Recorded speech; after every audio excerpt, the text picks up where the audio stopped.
Part 2 of fixing a zipper on a puffer coat. Let's head over to the sewing machine.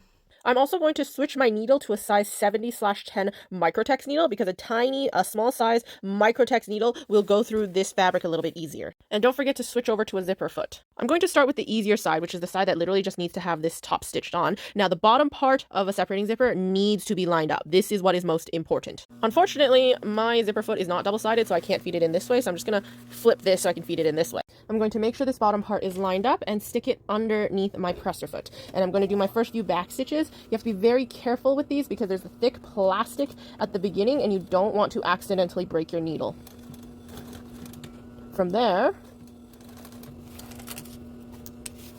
I'm just going to line up my zipper teeth under here. I'm going to line up my zipper teeth with the edge of my zipper tape that is already existing and then stitch up to that section.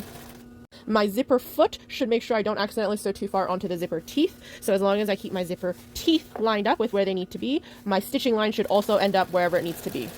You'll notice right here that my zipper tape is a little bit too long. That's okay. I'm going to sew right up to the end of this, where this little covery section starts, and I'm going to finish it by hand. Now, on this other side, as mentioned, I'm going to flip this over to be right sides together before flipping it and sewing it a second time. I'm going to start by moving the slider out of the way, flip this right sides together, and I'm going to be top stitching onto this, so I will be catching this. And I'm just going to line up the zipper tape with the zipper tape that I've cut off. Do my very careful back stitch. You might have to use your hand wheel to do this part before continuing on.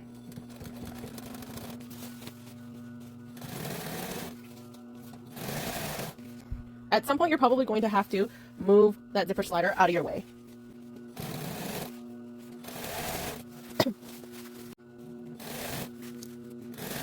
Now that we're up at the top, again, I'm going to stop before I hit this little fold over part.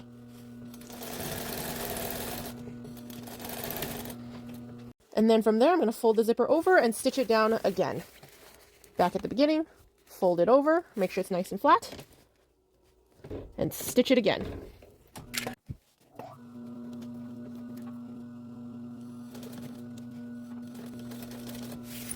This time when I stitch, I'm going to try to get as close to the zipper teeth as I can by making sure this foot is lined up right beside the zipper teeth.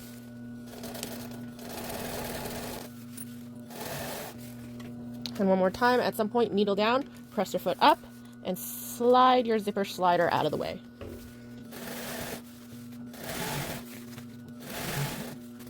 And again, at the top, stop before you come to this little thingamabob. Now, here's my new zipper, and let's do this last little finishing work by hand. Come back for part 3 of finishing it by hand.